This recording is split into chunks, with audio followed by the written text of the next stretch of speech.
क्या कोई बेटा ऐसा हो सकता है कि मां को ही छोड़ के चला जाए? हैरानी है, आजकल ऐसा क्या हो गया जो बेटे ने ऐसा क्या कर दिया। रोहित की मां गांव में रहती थी, पिताजी नहीं रहे थे और वो कई बार सोचती थी कि मैं भी अपने बेटे के साथ ही रहूं, पर वही जो आजकल हो रहा है। तभी बेटे का फोन बजा था और कहा मां चलना है। मां तो फूली नहीं समाई थी। अच्छा बेटा, कब, कहा? और बेटे ने फोन पर कुछ कुछ बता दिया था। तो बेटा मुझे कब आना है ये बता। बेटे ने कहा मां शनिवार को जाना है। तो मां ने बड़े खुश होकर कहा तो मैं शनिवार को सुबह सुबह ही आ जाऊंगी। रोहित की मां गांव में रहकर अपनी खेती बाड़ी के साथ साथ क्रोशिया बुना करती थी। क्रोशिया मतलब जिससे वो बच्चों के फ्रॉक, डाइनिंग टेबल के कपड़े, सोफे के कवर और टेबल के कवर बनाया करती थी और उसके वो बड़े मशहूर भी थे। पूरे घर को सजा संवार कर रखती थी। अकेली रहती थी, लेकिन अकेलापन इसलिए नहीं लगता था कि पड़ोस जो होता है ना गांव में, वो बड़ा मिलजुल कर रहता है। दिक्कत आती है थोड़ी सी शहरों के अंदर। और उसने एक सुबह सुबह आलू की कचौड़ियां बनाई थी, साथ में आम का अचार रखा था, पानी की एक बोतल भरी थी और बस में बैठकर अच्छे अच्छे सपने देखकर अपने बेटे रोहित के पास दिल्ली में जा रही थी।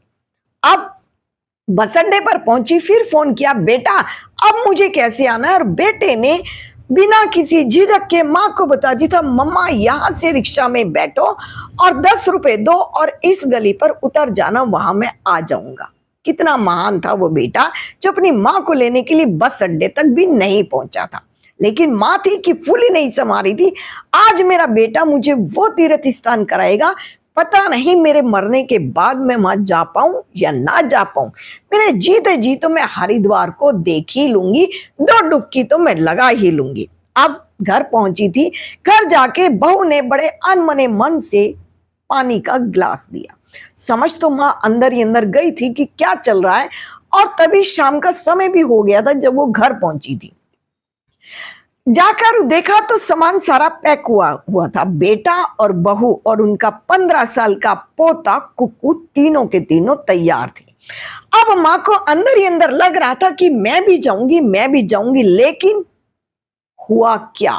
होया ये था कि तीनों के तीनों ने अपना सामान उठाकर बाहर की ओर चलना शुरू किया।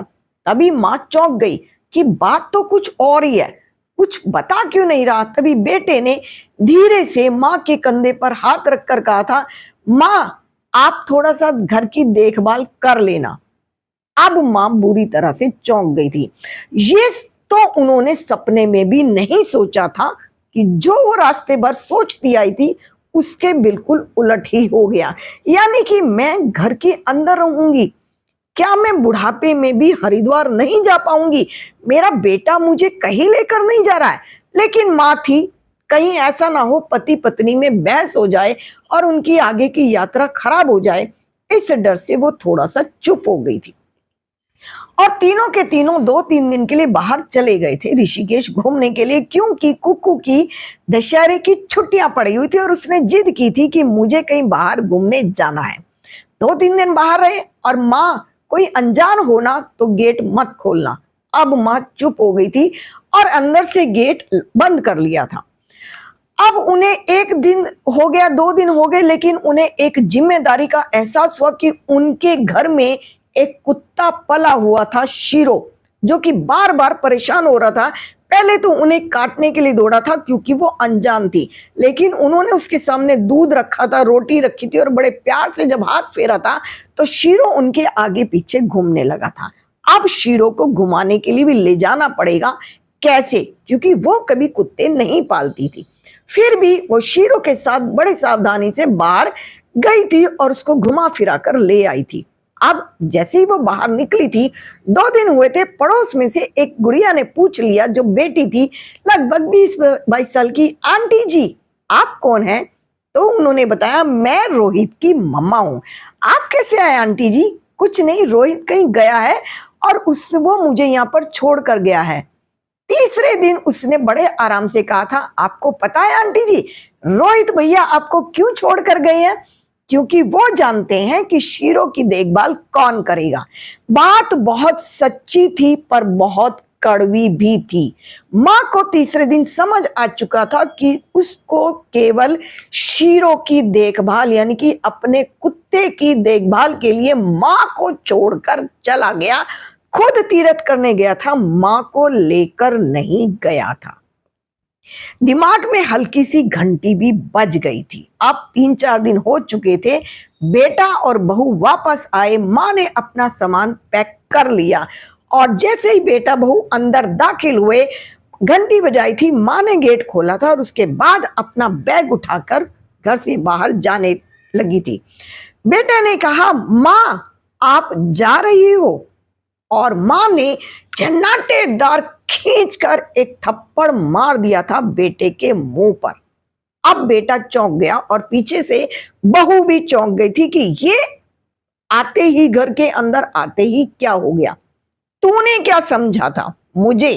क्या तेरे कुत्ते की देखभाल के लिए मैं यहां पर हूं? तू मुझे क्यों छोड़कर गया था? तेरे दरवाजे पर क्या ताला नहीं लग सकता था? ताला तो तू बड़े आराम से लगा देता, लेकिन तेरे कुत्ते की देखभाल कौन करता? ठीक है, ये एक पालतू जानवर है, सब लोग इसे बड़े घर में बड़े प्यार से पालते हैं। जो शौक पालता है वही तक सीमित रहना। मैं तो नहीं रखती। और तूने अपनी माँ को बुलाया अपने इसकी देखभाल करने के लिए।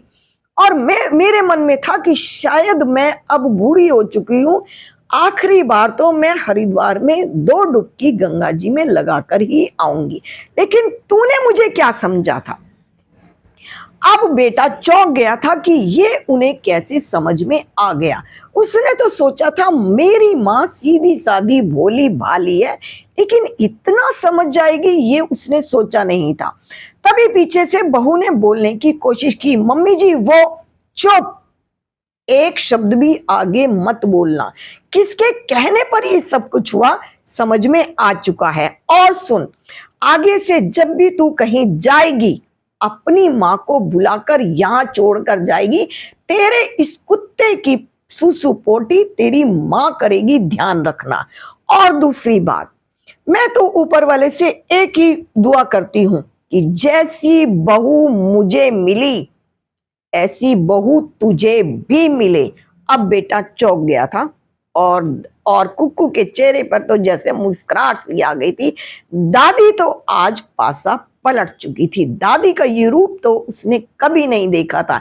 दादी तो बहुत ही प्यार करने वाली, सुलझी हुई और एक समझदार दादी थी, लेकिन आज उन्होंने मम्मा को पलटकर जवाब दिया था। बेटा भी चौंक गया था। तेरी बहू भी तेरे जैसी ही हो, वो भी तेरे साथ यही व्यवहार करे जो तूने किया है। और कहकर अपना बैग उठाया था और बैग उठाकर चल दी थी। हाँ, उनके साथ एक अच्छी घटना ये हुई थी, जो पड़ोस की वो बिटिया थी उसने उनका एक प्रोफाइल पेज बना दिया था और कहा था, दादी आप अब थोड़े दिनों में मशहूर होने वाली हो। कैसे? ये जो आपने क्रोशे का जो धागे से बनाया है ना, ये मैंने यूट्यूब पे, फेसबुक पे, सोशल मीडिया पर डाल दिया है। अब देखना लोग आपको कितना पसंद करने लगेंगे। बस इसी बात से वो खुश होकर गई थी और उस बेटी को ढेर सारा आशीर्वाद दिया था। आप मुझे कमेंट्स करके जरूर बताइए, बेटे ने ऐसा किया तो क्या सही था? आप अगर उसकी जगह होते तो आप क्या करते? अगर आप माँ की जगह होते तो क्या सोचते और क्या करते? और क्या बहू ने जो किया वो सही था? अगर माँ ने गुस्से में आकर कुछ कह दिया तो आप उनकी जगह होते तो क्या बोलते? कमेंट्स करके मुझे जरूर बताइए। आपके सुझावों का मुझे बेसब्री से इंतजार रहता है। तो वीडियो अगर पसंद आए तो वीडियो को लाइक कीजिए, शेयर कीजिए, सब्सक्राइब कीजिए, FOLLOW फॉलो कीजिए।